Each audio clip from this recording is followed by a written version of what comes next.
on 1395, Adelaide's 5AA. This is Driving with DIXON. That it is, we are back for another year. All thanks to Louvre House, the leaders in transforming your outdoor space into a great entertainment area with an opening and closing row. Sam Datto alongside Charlie Dixon himself. Charlie, good evening and welcome back. Good evening, mate. Yes, we are back, people. We are. So, pretty excited. I mean, there's been a whole lot that's gone on over the last probably few months. And we'll probably start with the Motorsport Festival that just happened on the weekend. Yes. Pretty wild stuff that I got to do on the Friday night. I actually got to drive JP's Lexus LFA. Do you fit in it? I fit in it. My head was against the roof, but there was no way I wasn't going to fit in that car. I'm assuming it's the first time you've driven it? First time I've driven it. Not the first time I've sat in it, though, because I had it on the channel, obviously, with JP. There's a bit of a, I was super excited, to be able to get to drive that car, because that car was like a bucket list sort of thing for me, just to even see or even hear. To be able to drive it was another thing. But then also the nervousness of me driving it around when you know it's worth close to $2 million and I'm just this bogan driving around this LFA. All I had to do was just make sure I was making a lot of noise, and that car just screams, right? V10, best sounding car, developed by Yamaha with Lexus and whatever to make it sound that good. It is phenomenal, right? So how did it come about that you drove it? Well, JP had his daughter's birthday, and he was up at the river, and I think the words were he couldn't really be bothered. So V messaged me and said, I might be able to get you in the LFA on Friday. And I was like, shut the front door. Are you serious? And she's like, yeah. It all came out where 70 Ks. So it was basically a green light thing, basically, from the track. So they didn't close roads. It was just a green light. Yep. So we just had green lights the whole way, all the way around to Gooja Street. And 70 Ks, and the cars in front of me, they were gone, right? And I was like, do not go, I do not want to get in trouble. I do not want to do the wrong thing, and especially not in my car and all this sort of stuff. So I was going flat out, and we couldn't work out. I was like, how am I going to make so much noise? I was like, I've seen a couple of cars where you pull both of the paddles in, and then you just rev it, and then it goes into neutral. So anyway, pull the paddles in as we go past crowds. Everyone's like, yeah, get into it. And so sitting there and just stepping on it, and it's just screaming its head off, and it was one of the best things ever. And then we sit around the people on Gooja Street, right? There's heaps and heaps of people. It was an unbelievable event. I mean, credit to Tim Possiam for putting all this together. The quality of cars and the amount of people that sort of came through there, especially when on Gooja Street, especially when you've got the fringe, which is on the other side and stuff like that, which would probably pull a few people away. Maybe a little bit different crowds. I wouldn't say there's a lot of crossover between fringe and motorsport. No, you wouldn't think so, would you? But maybe a few. But I mean, it's pretty amazing that I think Adelaide are leading the way in the motorsport industry at the moment, and we're second to none. And it works really well now, the Motorsport Festival, because obviously it used to be the other end of the year when the 500 was at the other end of the year. But now you can tap into the Formula One drivers coming over. I know I've seen Damon Hill there. Yep. Gunther Steiner was there, the former Haas team boss. So it works in well, and I know Valtteri Bottas. Wow, that's a tongue twister. I know he loves Adelaide, and he's always here for it too. And of course, he's back at Mercedes as a reserve driver this year. But it just makes so much more sense. Oh, it does, and it's good. It sort of spreads out the motorsport throughout the year, and you use the really good weather this time of the year as well. And it's fantastic to have such an event like that. And some of the cars, I mean, after the drive, we went and walked out and saw the Pagani's and the Bugatti, right? And so they're three, and then the Brabham, and then they had, I think it's the Valkyrie or something like that, the Aston. Yep. I think that's what it's called. Pretty sure that was designed by Adrian Newey. Yeah, so beautiful car, right? But the Bugatti. What Bugatti was it, do you remember? Oh, it's some Chiron, no, none of them. Oh, old school. No. It's this. I don't even know what the name is, but it's worth $10 million. It's a full track car sort of thing. Yeah, right. So W16, 16 point something litre. Yep. But yeah, it looked like a toy car beside the Pagani's. Okay. They are so big, right? And they have sort of the race car one. The cheap one is the race car one, because it's 15 years old. The cheap one. So it's $7 So these are Zondas, I'm assuming? The Zondas, yes. Yep. So this is the cheaper one, and then they have the other one there, which is $10 million. So anyway, we've walked past and oh, do you want to have a look? And I open up the cars, and I'm like, the Bugatti is like, yes, I would not fit in that. I would still try. But they had like rags over the seats and stuff like that. And it's like, like these cars are like, what you see on like, social media and all that sort of stuff, billionaire sort of cars. And then they open the Zonda and then the other one as well. And then they're like, oh, we'll start it. I'm standing there ready to like film it, like ready. And I'm ready for it to start. It cracks and it just scares the absolute crap out of me. Wow. And V's like filming it. And I'm like, just like, holy shit. Yep. Like unbelievable. But yeah, I mean, that was just like a fraction of the cars that they had there. And I was with the American Motors Group. They launched their like new F truck that they got over here, which is the F-150 with the V8, 10-speed, amazing car. And then also the brand new Ram. So neither of these cars are in Australia yet. So 2025, the Rams are, I'm pretty sure, a compound turbo setup, inline 6 petrol, and got a ridiculous amount of torque and does some pretty cool stuff. So it was awesome. They gave me sort of tickets into their pavilion, got some beers, got some pizza. It was great, and got some mates in there, and we ended up sort of having a good time. Did you drive anything else or do anything else? No, I didn't drive anything else. I was so nothing on track. Nothing on track. So maybe we'll work towards that next year, I think. But yeah, no, there's still plenty happening with my cars at the moment. Yeah, so what's happening for? We'll touch on your latest video upload, which I see something's completed at your place. We'll touch on that after the break. So what does this year look like?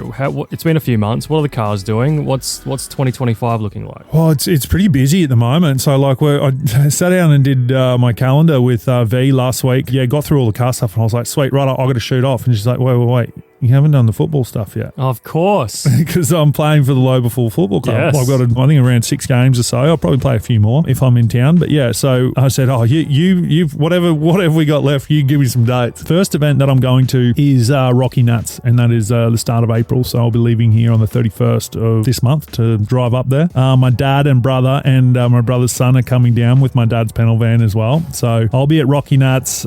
Super excited. I'm taking the Monaro, which I just picked up yesterday. So we got a brand new turbo, all new turbo manifolds. Wait, another one since we last spoke? Yes. What happened? Well, I was like, I'm going to do this once. We are going to set the front of the car up. So I've got new suspension in the Monaro. I've got a new turbo, all new stainless manifolds. So we went from like 1/4 inch and a quarter or something like that, primaries to 2-inch primaries and a 3-inch crossover, a 4-inch or nearly 5-inch exhaust, I'm pretty sure. So, and like we went from a G45 turbo to a G57. So this thing's like, I think it's about 100 mil or something like that. So it's pretty wild. And like I just started it and put it on the trailer and stuff yesterday and picked it up, and I was sitting in it and I'm like, yeah, this is definitely louder.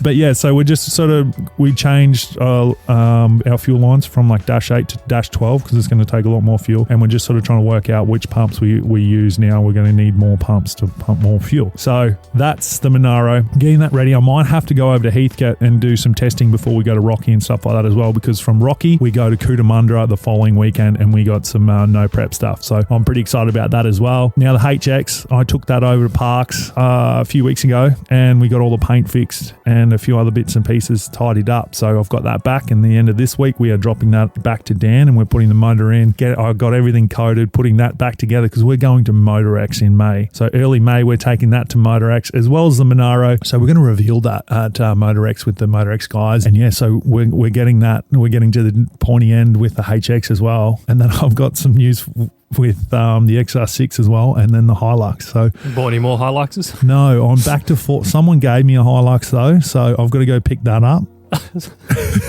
Right. But I've only got 4 cars. Oh, no. We've lost Loretta. No. Yeah. What happened? Oh, the poor thing was just sitting. I added another car because I got a deal with Mount Barker Ford. So that while I've been towing, they've given me an F-150 and been towing that around, which bit of a step up. Yeah, a little bit. But yeah, I got it all, got it tidied up and fixed a few things, and then I just listed it and within 12 hours it was gone. Wow. And really broke my heart. But I got to say, I got to message him and be like, mate, you ever sell that thing? I'm first in line, all right? So I want to put a little hole, like I've always said, the cafe at the warehouse. So I'm sort of going through that process now. And then my black Hilux that I had as well. So my mate bought that. You only just got that, didn't you? I only just got that. I don't need it. And my mate crashed his car and he needs it. So I've sold it to him. And so I've lost 2 cars. The XR6, I just bought a new engine for that. It's I bought a built F6 BA motor, so same model, fully built, forged bottom end with all good pistons and rods and valve springs, ARP heads, head studs, and all that sort of stuff. So I'm gonna pull the head off it and just make sure everything's all good. But I picked that up in Country Vic on the way to go get the HX, and it made sense to me in my head. I got it for $8,000. Right. I'm going to sell mine for $4,000, and instead of putting the new turbo and manifold and plenum and stuff on the old engine and then pushing that to within an inch of its life and probably breaking it, I said, well, if I can sell that for $4,000 and then maybe I'll get this one for $8,000, and then then I'm getting a built engine for $4,000, and then I've got pretty much everything there. It's got a good diff, good clutch, good gearbox. Maybe I might just get a little Heltec plug and play thing so we can sort of tune it up. Run E85. I've got a bunch of fuel lines that I've just pulled off the Monaro. Like I said, this thing's a marketplace build, so we're if we can get 450 to 550 kilowatt out of it, that'd be a killer street car. Starting to think the footy career was really getting away with the cars, wasn't it? Oh, it was most definitely. So yeah, I'm very much in the thick of it now. We'll be right back. We'll chat about some of the events coming up shortly, and something's finally finished at your place. Yes, it has. We'll be back shortly. All thanks to Louvre House. This is Driving with Dixon on Adelaide's 5AA. That it is. Welcome back to Driving with Dixon on your Wednesday night. We are back for 2025. Sam Datto alongside Charlie Dixon himself. Charlie, as always, nice weather around. Plenty of events coming up across Adelaide. Yes, absolutely. This weather is holding out. By the look of it, we're dying for some rain. I'll tell you what, I am. That's for sure. I think everyone is. Yep. Yeah. So I just want to touch on one thing quickly before we talk about the shed. Big motorsport news happened over the new year. Red Bull 888, stalwarts of supercars, dominant force for years, have decided to go back to Ford at the end of this year. And Craig Lowndes announced yesterday that he will be leaving Red Bull to stay with Chevrolet. Yeah, I saw that. So that was this morning or something, wasn't it? Yesterday that came out. Yesterday, yeah. So that's some of the big news. But yeah, that's huge. It's pretty wild, really. I mean, and when you think about motorsport and teams and people being with the team, Craig Lowndes has been with that team for over 20 years. Red Bull. Yeah, I know. Unheard of. It's wild. So it's and I saw Craig on the weekend because he was ripping around as well. So that was good to sort of see him and have a chat. He was in a mixture of things. So he sounds like Lowndes. Yeah. So he was the Brabham, the Zonders. What do you call them? Those weird looking things with the engine on the back. Like they look big fiberglass Can-Am things. Yeah, it's a weird. So anyway, but there's plenty. He was in plenty. That guy. Yeah. Good luck. Yeah. Now your place. Yes. What's going on? I've moved in. Hey. Yeah, which is awesome. So from the Fielder's Shed, again, massive thanks to those guys for looking after us there. But I've been in for probably a month or so now, and it is amazing. It's so nice. Everything works. Everything's brand new. It's great. And I mean, there's still some things to be done, and like I need some blinds, that's for sure, because the sun comes ripping in there in the morning. But it's not too bad. I'm like a new person. How long did it take, start to finish? Just 2 years. Yeah. Yeah.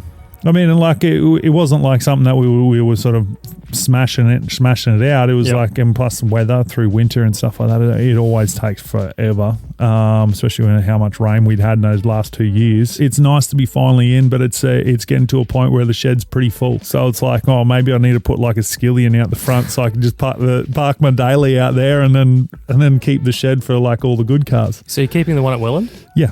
Yep. So you're just basically between the two now with all your cars? Pretty much. So, whatever. So you've got to plan what you want where. I know, right? So, I mean, bad. What a trouble to have. Yeah, I know.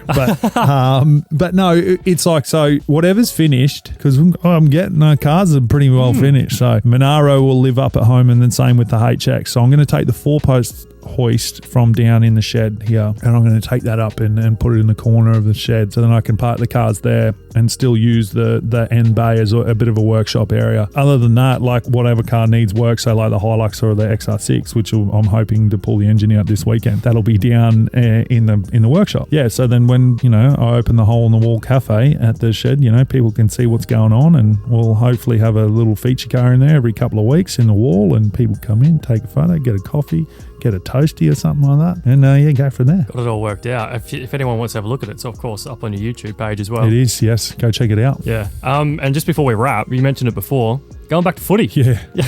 I know, right? Excited? Yeah, I am actually. Like Lobe, the boys there, it's a great club. And, I only had like 2 years in local footy before I got drafted sort of thing. So I'm just looking forward to just having a run around, I guess. And I mean, to say there's not going to be any pressure is probably not true. But to the extent of what it was, I'm just looking forward to sort of having a run around and trying to get a kick, I guess. We'll see how that goes. But yeah, no, our first game will be Anzac Day. Will be on a Friday night. Oh, Friday night under lights. Yeah, so at Lobe. Yeah, come out and check it out if anyone's interested, and support the local club. Been staying in shape? Yeah. I had just had about 2.5 weeks off away, so on the farm, and helped my uncle out there, and the old farm life, you're on the go, you're always on the go, but you end up drinking a few beers and sort of that sort of stuff, so it's always tough. Yeah, hard. Anyway, that's our first one back. 2025 done and dusted. Of course, we'll be back next Wednesday night from 6:30 here on 5AA. Get in touch with Charlie on his social, send in your questions. Yep, absolutely. We'll answer them throughout the year. But that was another one, all thanks to Louvre House, the leaders in transforming your outdoor space into a great entertainment area with an opening and closing roof. We'll see you next week, Charlie. That you will.